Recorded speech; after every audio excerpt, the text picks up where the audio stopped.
Mr. Icicle, I'm Mr. Timberland. They call me Snow Miser. Whatever I touch turns to ice and rich. I'm too much.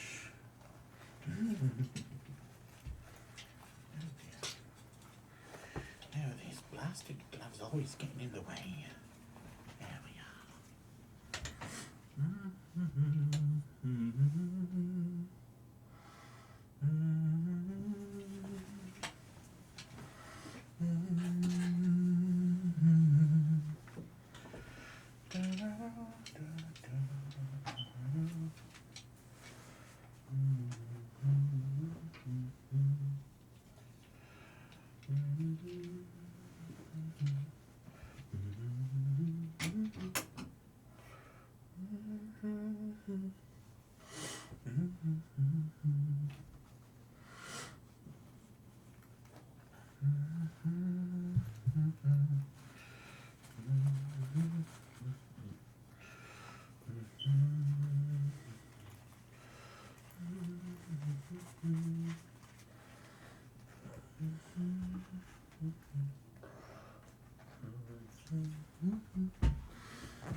Oh boy.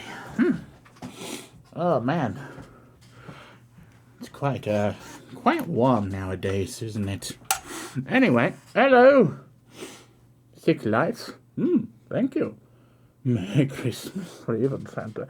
No. Nothing as oddly strange as that. No, I am Jack Frost. We don't need that all anymore now, do we? Save that for another winter. Hello. How do?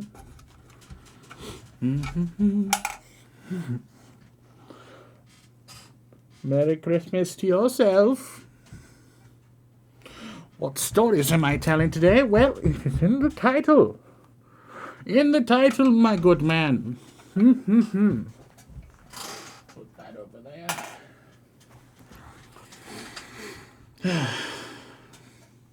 Today, keeping us company.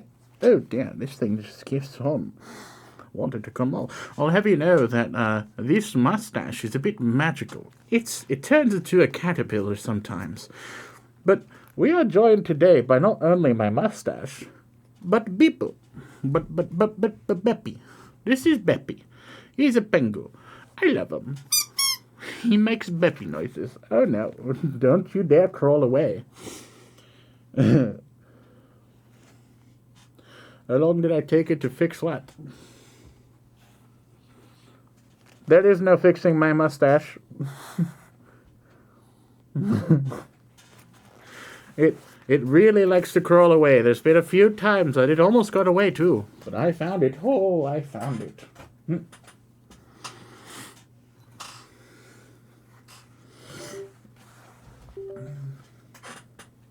Boop.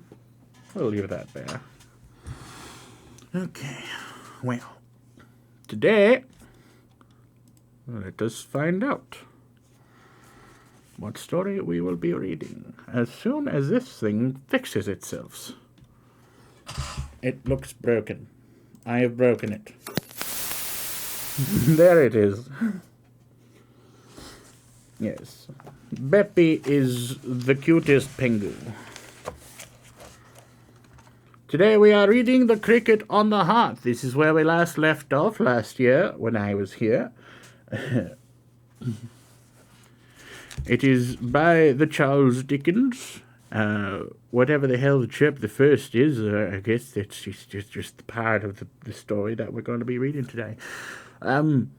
This may be coming in a couple parts for the story. Sometimes I get a bit tired. But before any of that, let me fix myself some tea.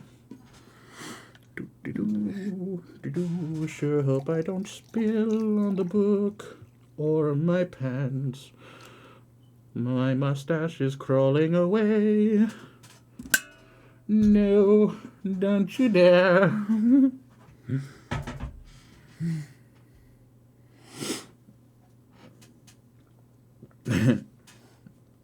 Thank you for the alert, Johnny John. Hopefully the Santa doesn't leave you any cold today. You're a good lad. All right, well, let's begin, I suppose. The cricket on the hearth. Chirp the first.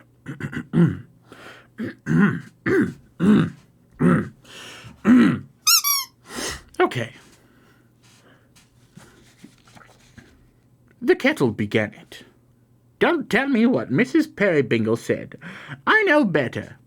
Mrs. Peerybingle may leave it on record to the end of time that she couldn't say which of them began it, but I say the kettle did. I ought to know, I hope. The kettle began it, full 5 minutes by the little waxy-faced Dutch clock in the corner before the cricket uttered a chirp. As if the clock hadn't finished striking, and the don't you dare. You stay right there, you little... You're lucky I don't say foul language anymore. Last dream I was a very naughty sailor.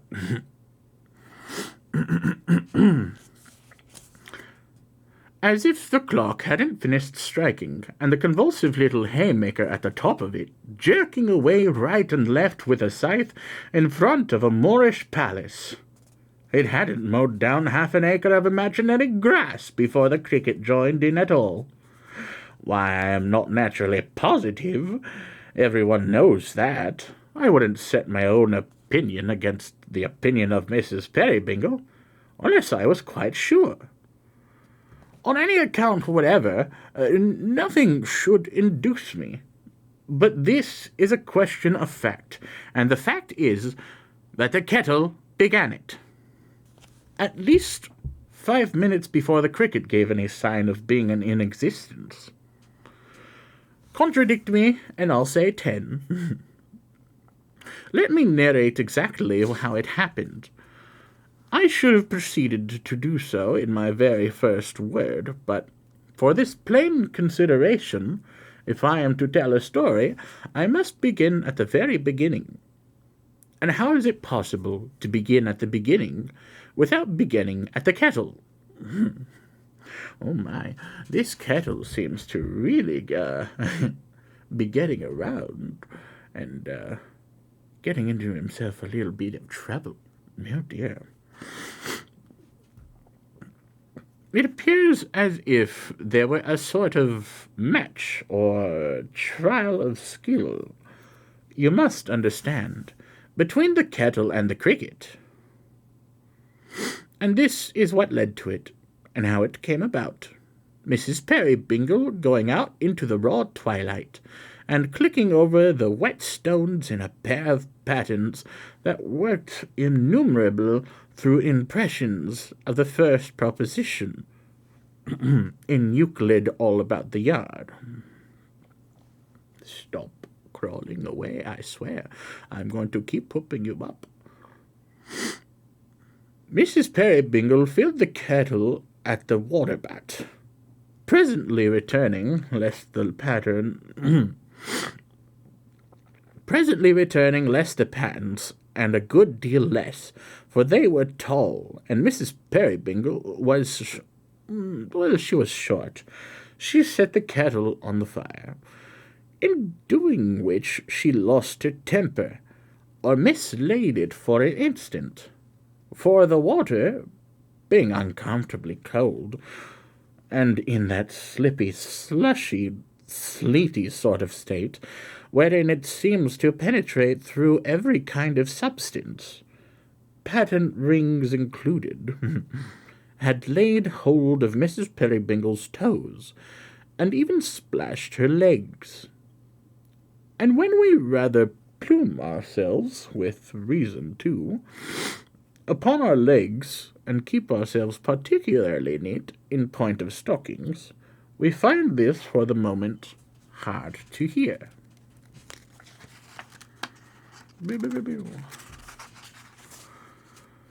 Besides, the kettle was aggravating and obstinate. It wouldn't allow itself to be adjusted on the top bar. It wouldn't hear of accommodating itself kindly to the knobs of coal. It would lean forward with a drunken air and dribble, a very idiot of a kettle, on the hearth. It was quarrelsome, and hissed and sputtered morosely at the fire.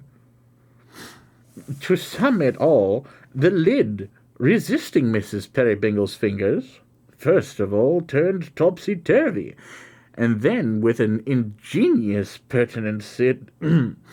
pertinacity deserving of a better cause, divided sideways in down to the very bottom of the kettle.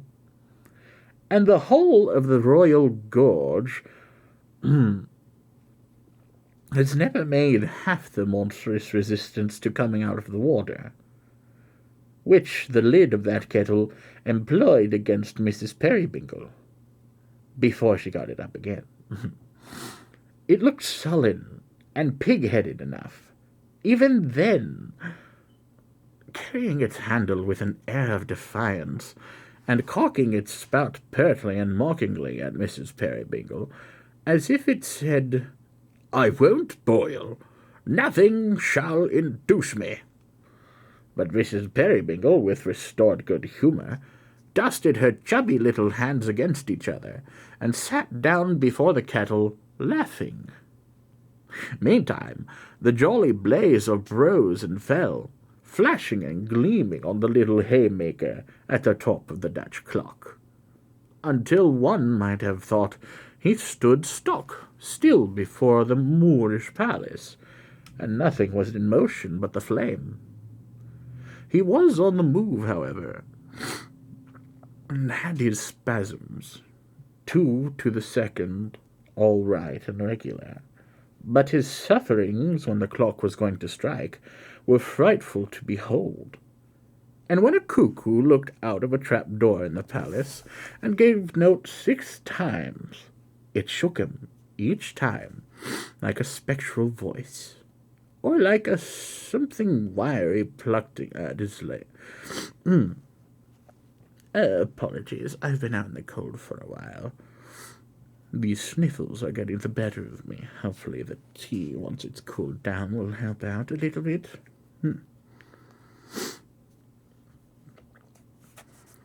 Or like a something weary plucking at his legs. I don't know what to say that.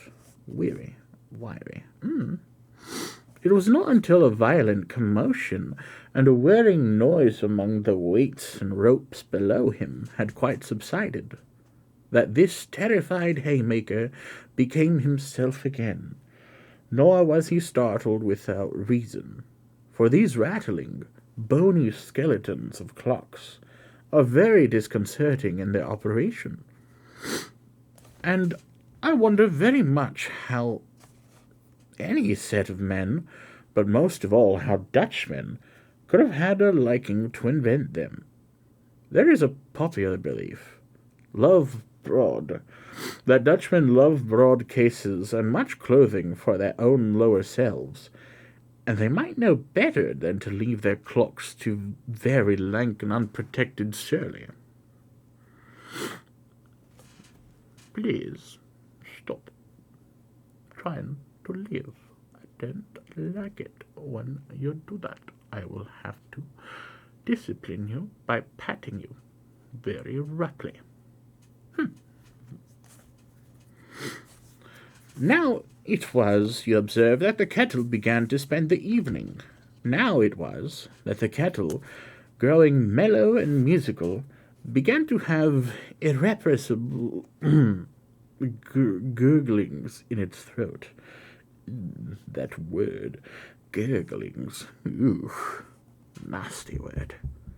I don't like it.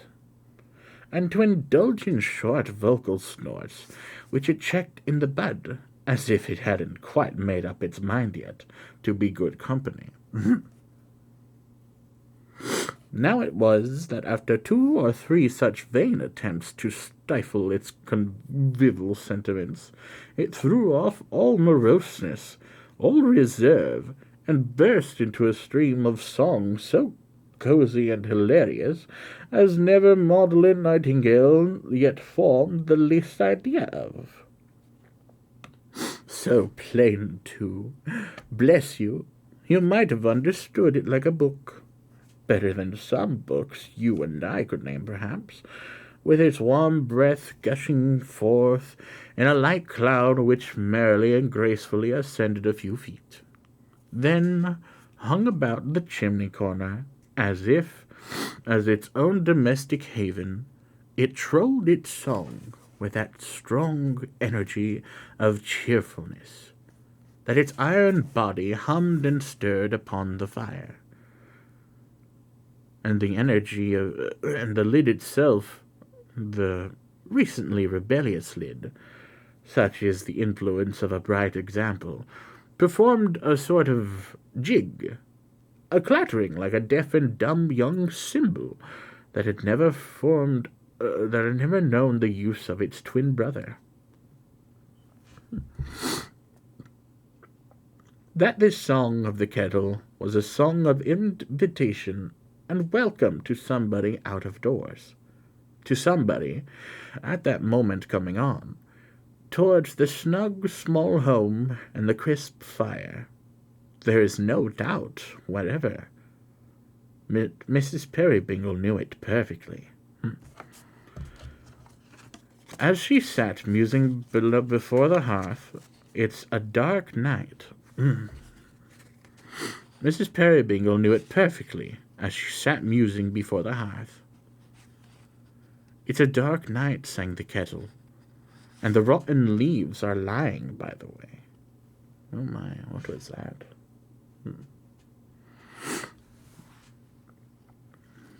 And above all is mist and darkness, and below all is mire and clay, and there's only one relief in all of the sad and murky air, and I don't know that it is one, for it's nothing but a glare of deep and angry crimson, where the sun and wind together set a brand upon the clouds for being guilty of such weather, and the widest open country is a long dull streak of black, and there's hoarfrost on the widest and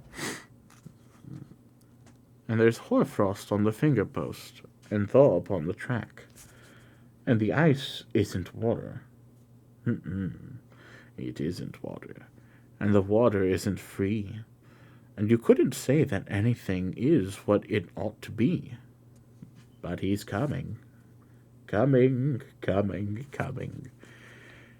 And here, if you like, the cricket did chime in, with a chirrup, chirrup, chirrup of such magnitude, by the way of chorus, with a voice so astoundingly disproportionate to his size, as compared with the kettle. Size, you couldn't see it. That if it had then and there burst itself like an overcharged gun, if it had fallen a victim on the spot, and chirped its little body into 50 pieces, it would have seemed a natural and inevitable consequence, for which it had expressly labored. The kettle had had the last of its solo performance.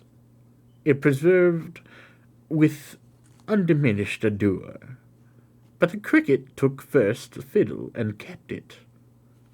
Good heaven, how it chirped! Its shrill, sharp, piercing voice resounded through the house, and it seemed to twinkle in the outer darkness like a star.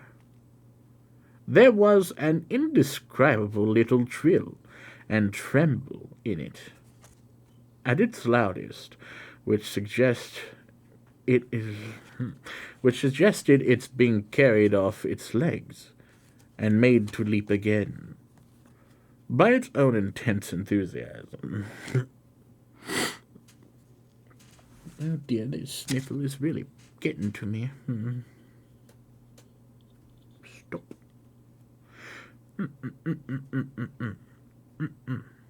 Apologies for the interruptions. It's kind of hard to concentrate on two things at once, keeping this darned moustache in check. And also reading at the same time, while also trying to figure out where the hell I am. I mean, where the heck I am. Apologies.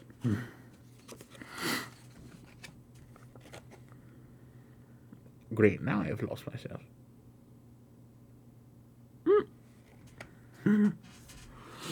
Beppy, I need your help. Where was it? Ooh. Right where? Oh, okay, I see. Thank you, Beppy. I'll restart it right here. The kettle had had the last of its solo performance. It persevered with undiminished ardor, but the cricket took first fiddle and kept it. Oh, good heaven, how it chirped!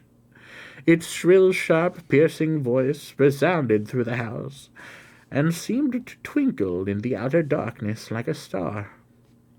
There was an indescribable little trill and tremble in it, at its loudest, which suggested its being carried off its legs, and made to leap again by its own intense enthusiasm.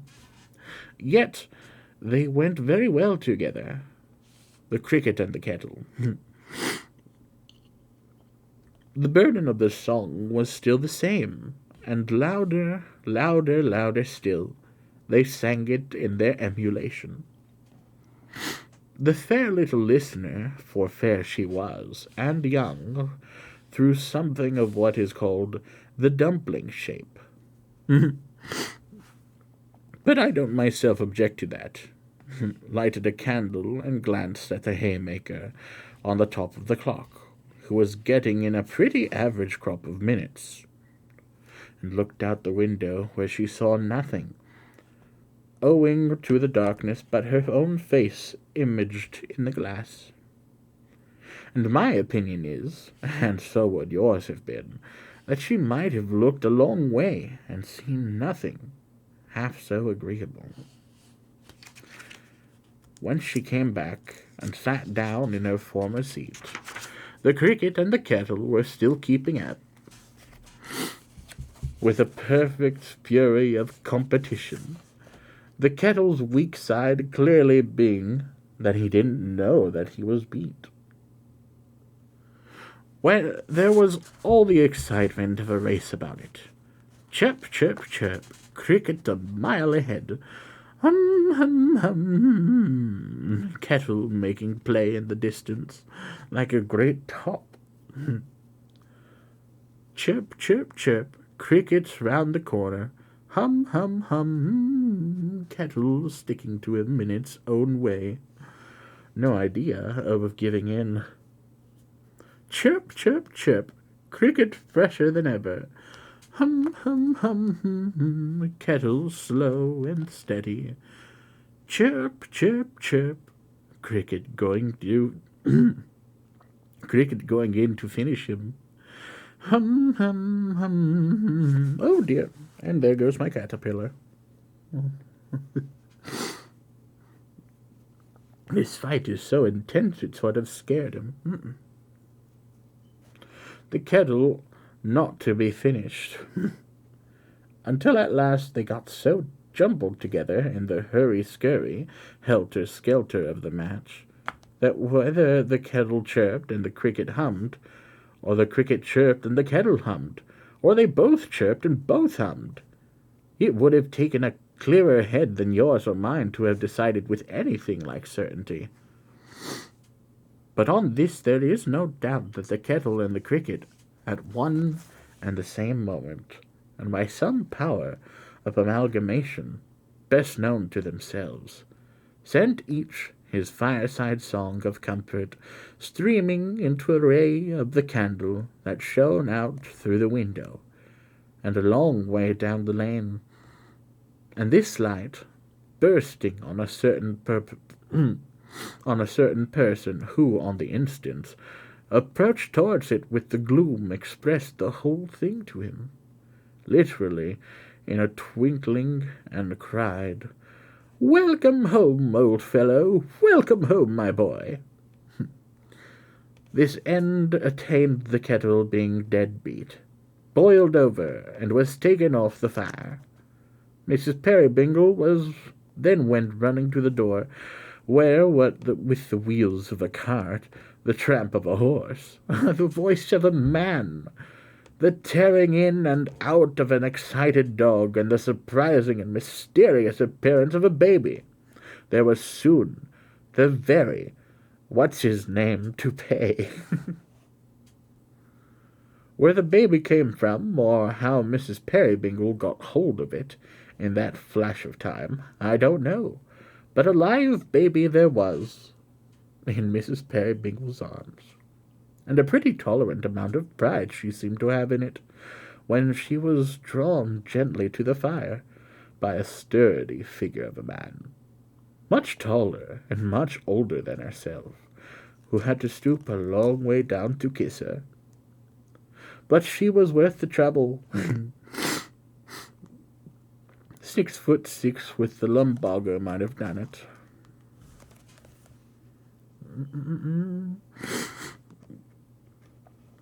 "Oh, goodness, John," says Mrs. P., "what a state you are in with the weather." He was something the worse for it, undeniably. The mist hung in clots upon his eyelashes, like candied thaw, and between the fog and fire together there were rainbows in his very whiskers. Don't you start acting up now.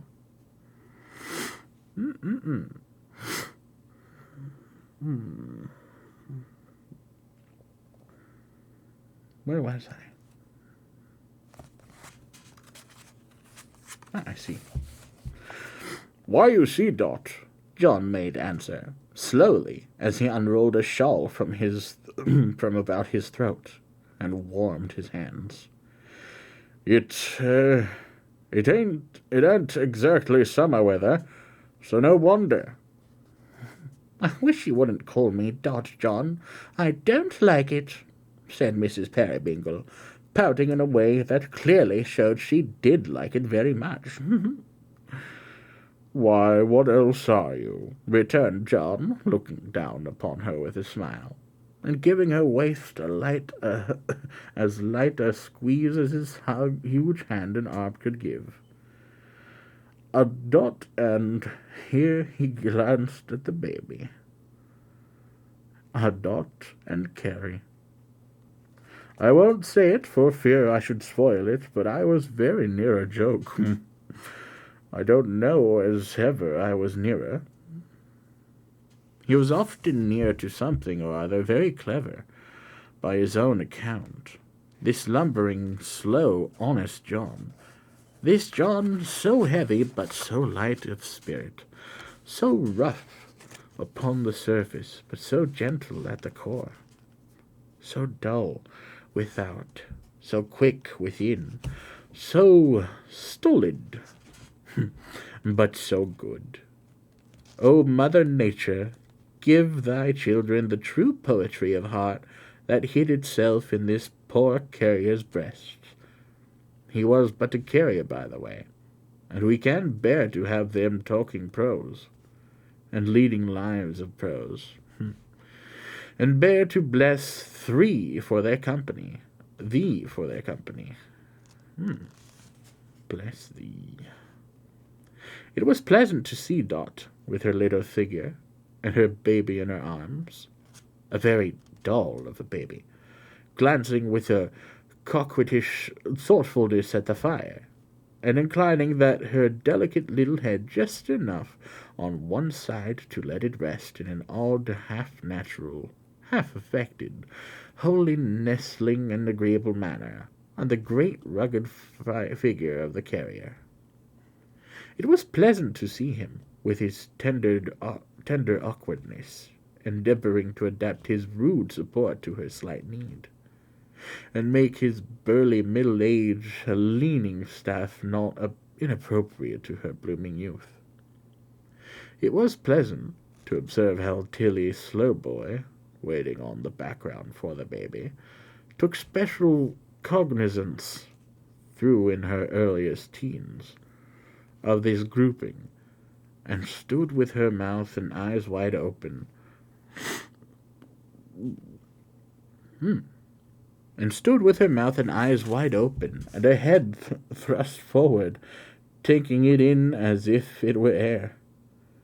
Nor was it less agreeable to observe how John the carrier, reference being made by Dot to the aforesaid baby, checked his hand when on the point of touching the infant, as if he thought he might crack it, and bending down, surveyed it from a safe distance, with a kind of puzzled pride, such as an admirable mastiff might be supposed to show if he found himself, one day, the father of a young canary. "Ain't he beautiful, John? Don't he look precious in his sleep?" "Very precious," said John. "Very much so. He generally is asleep, ain't he?" "Lord, John, good gracious, no." "Oh," said John, pondering. "I thought his eyes was generally shut. Halloa! Goodness, John, how you startle one." "It ain't right for him to turn them up in that way," said the astonished carrier, "is it? See how he's winking with both of 'em at once? And look at his mouth. Why, he's gasping like a gold and silver fish." "You don't deserve to be a father. You don't," said Dot with the dignity of experienced matron. "But how should you know what little complaints children are troubled with, John? You wouldn't so much as know their names, you stupid fellow." And when she had turned the baby over on her left arm, and had slapped its back as a restorative, she pinched her husband's ear, laughing.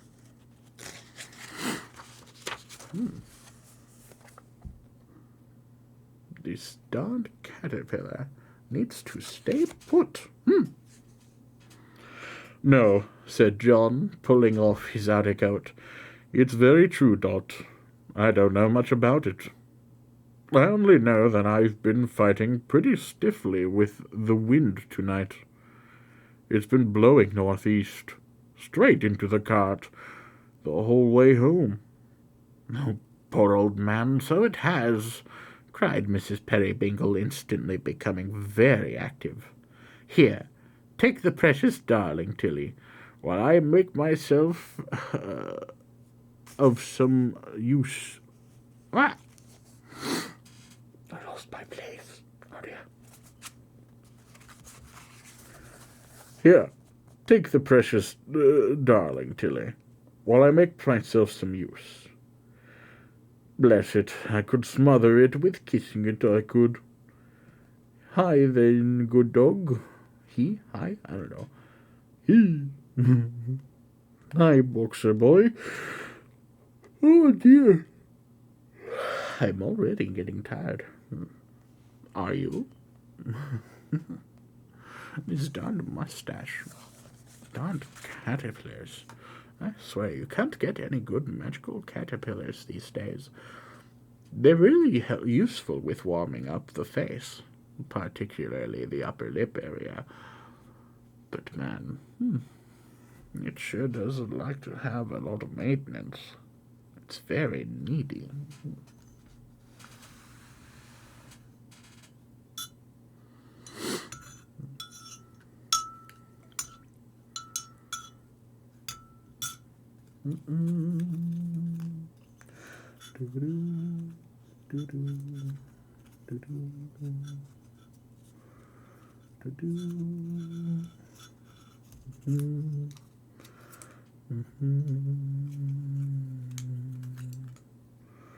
Now,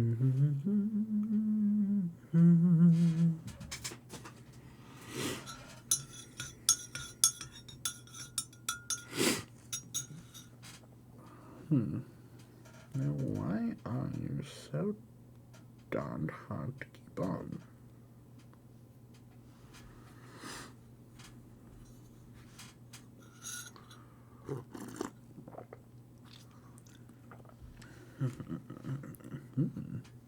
Very nice.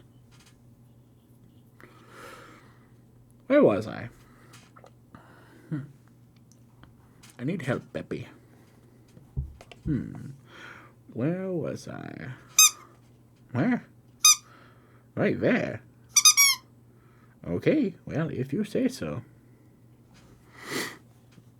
There you are.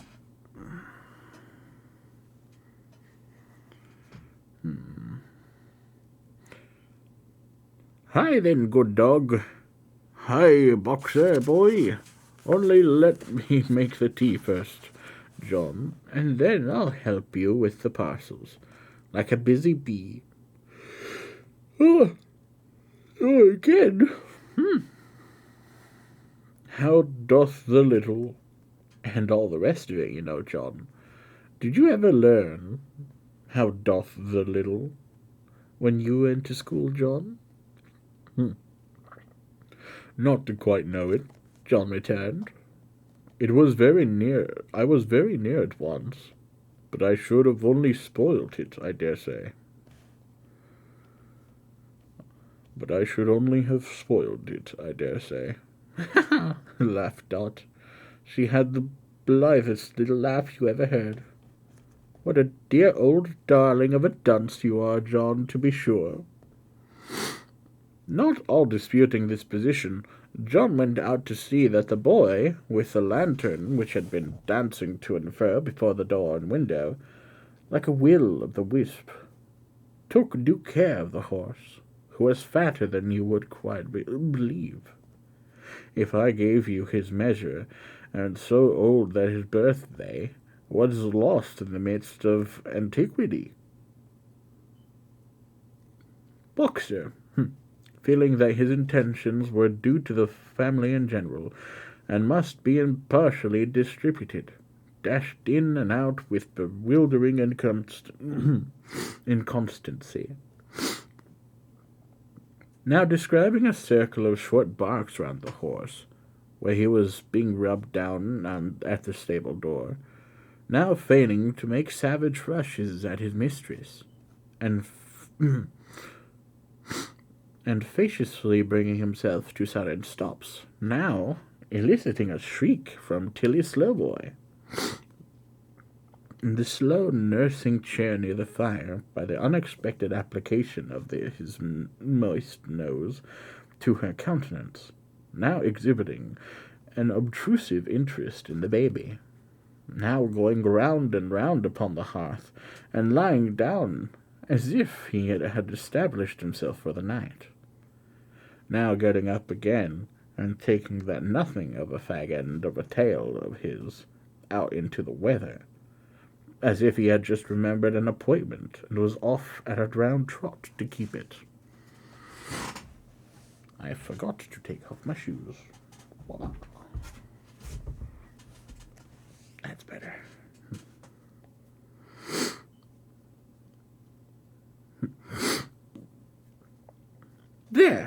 There's the teapot, ready on the hob, said Dot, as briskly busy as a child at play at keeping house.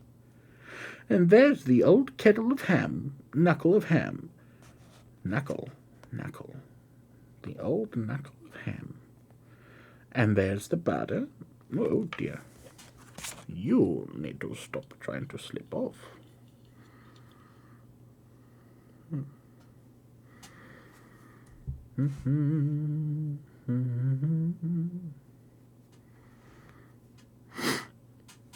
From the top. There's the teapot, ready on the hob, said Dot, as briskly busy as a child at playing at keeping house. And there's the old knuckle of ham, and there's the butter, and there's the crusty loaf, and all. Here's the clothes basket for the small parcels, John, if you've got any there. Where are you, John? Don't let the dear child fall under the grate. Tilly, whatever you do.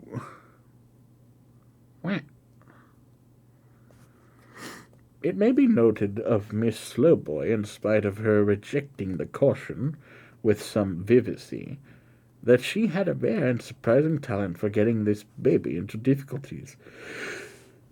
Oh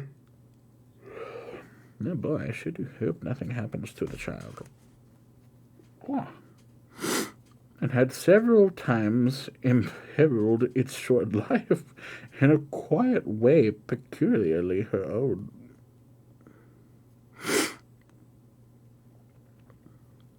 She was of a spare and straight shape, this young lady, insomuch that her garments appeared to be in constant danger of sliding off their sharp pegs, her shoulders, on which they were loosely hung. Her costume was remarkable for the partial development, on all possible occasions, on some flannel vestments of a singular structure, also for affording glimpses in the region of the back, of a corset, of a pair of stays. In color, a dead green. Being always in a state of gaping admiration at everything, and absorbed besides in the perpetual contemplation of her mistress' perfections, and the baby's, Miss Slowboy, in her little errors of judgment, may be said to have done equal honor to her head and to her heart. And though these did less honor to the baby's head, which they were the occasional means of bringing into contact with deal doors, dressers, stir rails, bedposts, and other foreign substances, still they were the honest results of Tilly Slowboy's constant astonishment at finding herself so kindly treated, and installed in such a comfortable home. For the material and paternal Slowboy were alike unknown to fame, and Tilly had been bred by public charity, a foundling, which word, though only different from fondling by one's vowel length, is very different in meaning and expresses quite another thing.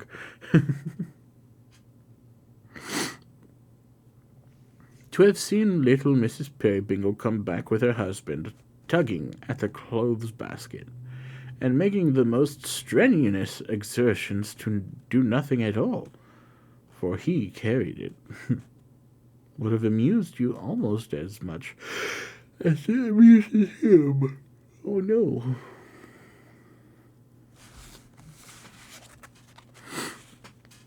Not the sleepies.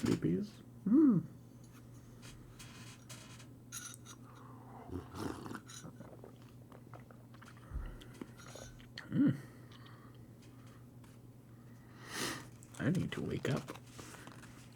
I can't stay awake. Why can I not stay awake?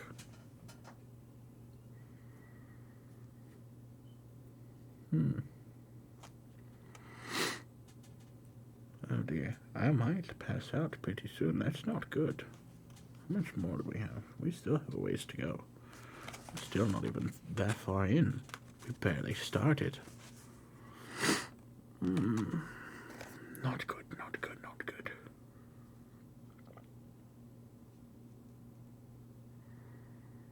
Meh. Where was I?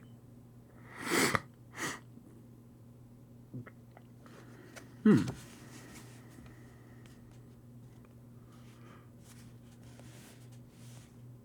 think I was right here.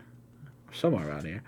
Being always in a state of gaping admiration at everything, and absorbed, besides, in the perpetual contemplation of her mistress's perfections, and the baby's, Miss Slowboy, and her little errors of judgment, may be said to have done equal honor to her head and to her heart.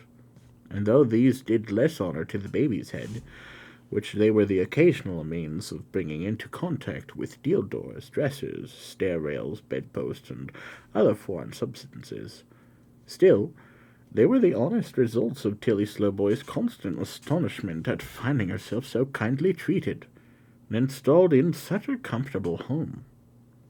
For the maternal and paternal Slowboy were alike unknown to fame, and Tilly had been bred by public charity.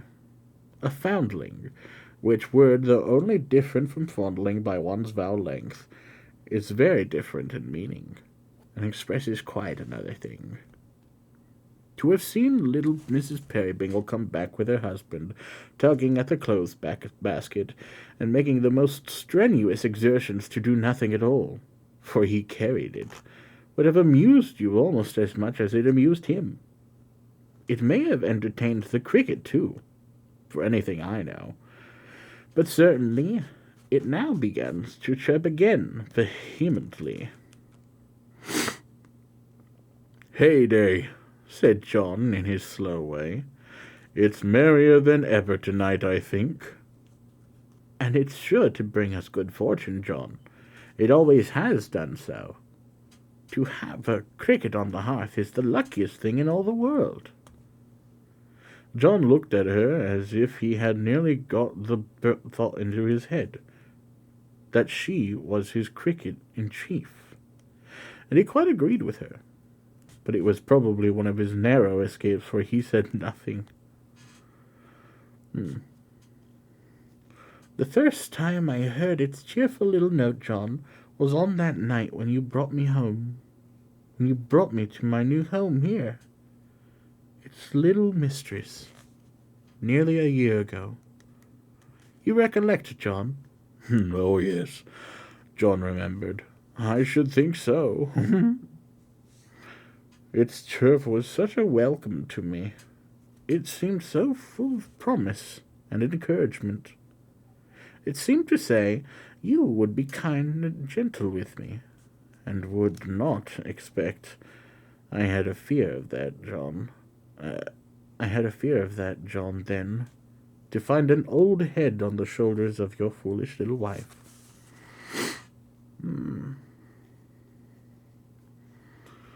John thoughtfully patted one of the shoulders, and then the head, as though he would have said, "No, no. That, not again.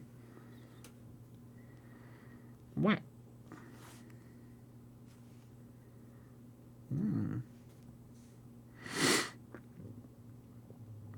He had been quite content to take them as they were, and really he had reason. They were very comely. It spoke truth, John, when it seemed to say so, for you have ever been, I am sure, the best, the most considerate, the most affectionate of husbands to me. This has been a happy home, John, and I love the crickets for its sake." "Why, so do I, then," said the carrier. "So do I, Dot." Don't pass out now. Why am I feeling so sluggish? I love it for the many times I have heard it, and the many thoughts its harmless music has given me. There's a little bug right there. No. Stay out of my book. Sometimes in the twilight, when I have felt a little solitary and downhearted, John, before baby was here to keep me company and make the house gay, when I have thought how lonely you would be if I should die, how lonely I should be if I could know that you had lost me.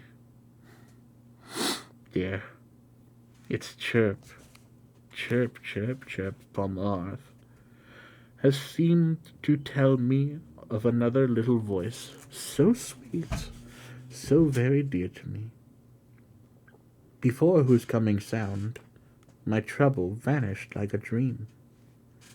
And when I used to fear, I did fear once, John. It was very young, you know. I was very young. That ours might prove to be an ill-assorted marriage. I being such a child, and you more like my guardian than my husband, and that you might not, however, you tried, be able to learn to love me, as you hoped and prayed you might. Its chirp, chirp, chirp has cheered me up again, and filled me with new trust and confidence. I was thinking of these things tonight, my dear, when I sat expecting you, and I love the cricket for their sake.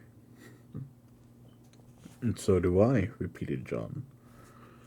But, Dot, I hope and pray that I might learn to love you.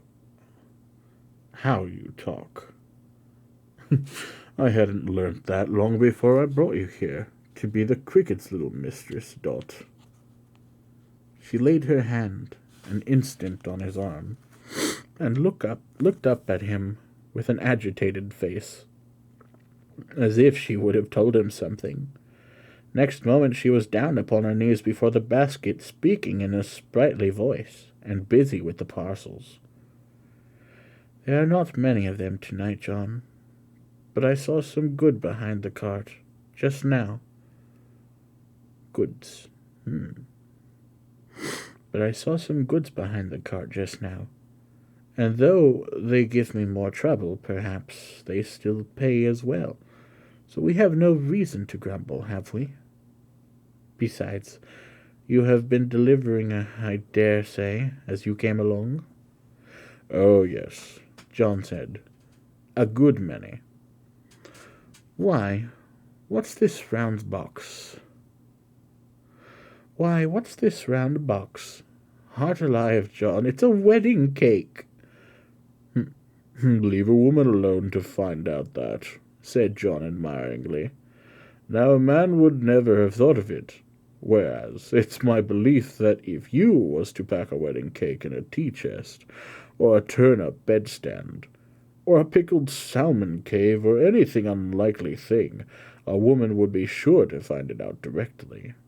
Yes, I called for it at the pastry cook's. Pastries. Too much sleepies. And it's a weight. I don't know what. Whole 100 weights, cried Dot, making a demonstration of trying to lift. Whose is it, John? Where's it going? Read the writing on the other side, said John. Why, John! My goodness, John! Who'd have thought of it? John returned. You never meant to say, pursued Dot, sitting on the floor and shaking her head at him. That is Gruff and Tackleton, the toy maker. John nodded. Mrs. Peerybingle nodded also. 50 times at least. Not in assent, in dumb and pitying amazement, screwing up her lips with the while with all their little force. They were never made for screwing up. I am clear of that. And looking the good carrier through and through in her abstraction, Miss Slowboy, in the meantime, who had a mechanical power of reproducing scraps of current conversations for the delectation of the baby, with all the nonsense struck out of them, and all the nouns changed into the plural number, inquired aloud of that young creature, was it Gruff's and Tackleton's was it Gruff's and Tackleton's the toy maker, then? And would it call a pastry cook's for wedding cakes? And did its mother know the boxes when its fathers brought them honest and brought them homes, and so on? And that is really to come about, said Dot. Why, she and I were girls at school together, John. He might have been thinking of her, or nearly thinking of her, perhaps, as she was in the same school time. He looked upon her with a thoughtful pleasure, but he made no answer. And he's as old, as unlike her. Why, how many years older than you is Gruff and Tackleton, John? How many more cups of tea shall I drink tonight at one sitting than Gruff and Tackleton ever took in 4, I wonder? Replied John, good-humoredly, as he threw a chair to the round table and began at the cold ham. As to eating, I eat but little, but that little I enjoy, Dot. No, stop, please. What if I turn it upside down?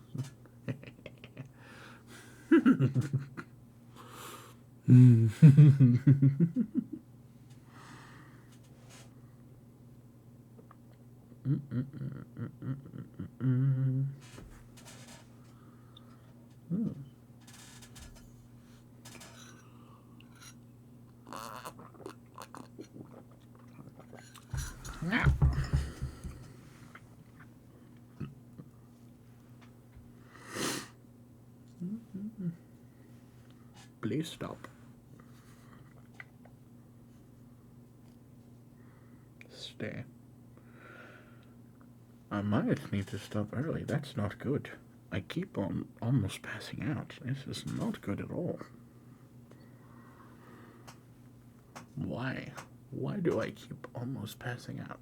Stay awake, please. No, Beppy. Why must it be such a tiresome day? The sleep encroaches. Oh, sleep. Why must you take me now? Now is not the time.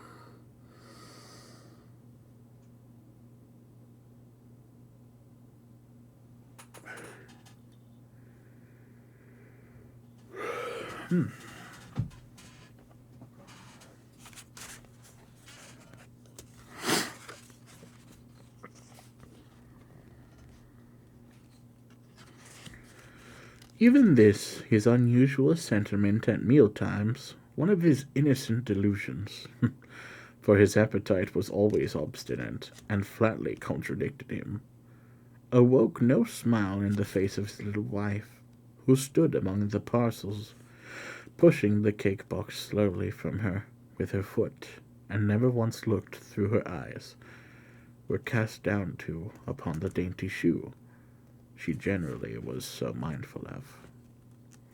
Absorbed in thought, she stood there, heedless alike of the tea and John. Although he called to her, and rapped the table with his knife to startle her, until she rose and touched her on the arm. When she looked at him for a moment, and hurried to her place behind the tea-board, laughing at her negligence. But not as she has laughed before. The manner and the music were quite changed. The cricket, too, had stopped, and somehow the room was not so cheerful as it had been. Nothing like it. So, these are all the parcels, are they, John? She said, breaking a long silence, which the honest carrier had devoted to the practical illustration of one part of his favorite sentiment, certainly enjoying what he ate, if it couldn't be admitted that he ate but little. So there are these are all the parcels, are they, John? That's all, said John. Why, no, laying down his knife and fork and taking a long breath.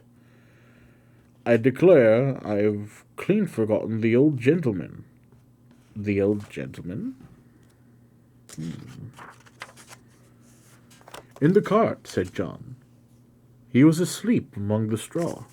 The last time I saw him.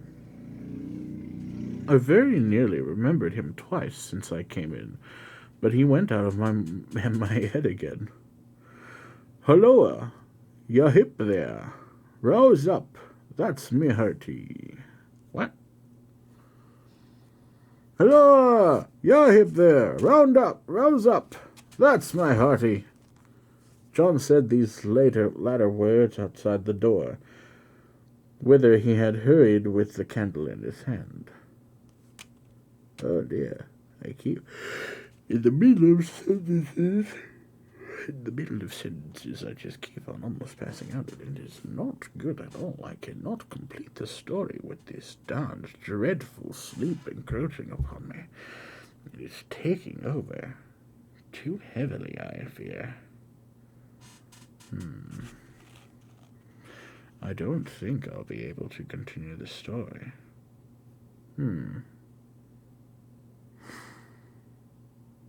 We'll have to start this in a bit. I'll have to take a break for now. Unfortunately, I have to stop the stream, which is not what I wanted to do at all. Of course, I did mention that I would have to continue this in parts. I had hoped that I would not have to do this so early, but I fear I must rest. We'll be back, possibly on Christmas Day. I'll take a nap, and once Christmas has started, that's when I will start up again in the morning. So, with that being said, I'm going to take a little nap. Thank you all for sticking around. I do hope that you're somewhat enjoying the story. I know my reading is not exactly perfect, but don't pass out. Don't you pass out either. You still need to stay awake.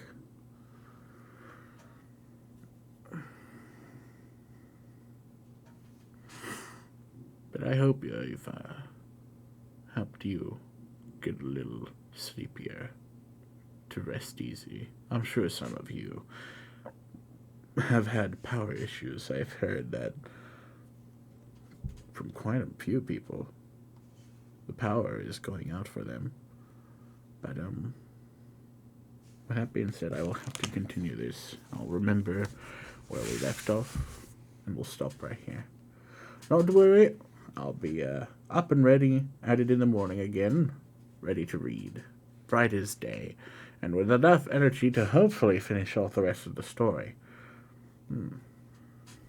We'll be back, though, after I wake. So, Merry Christmas, everyone. I hope to see you in the next one. We'll be back. Not to worry, the winter is not over.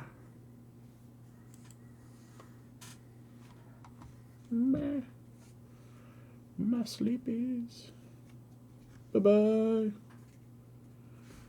Oh, say goodbye as well, Beppy.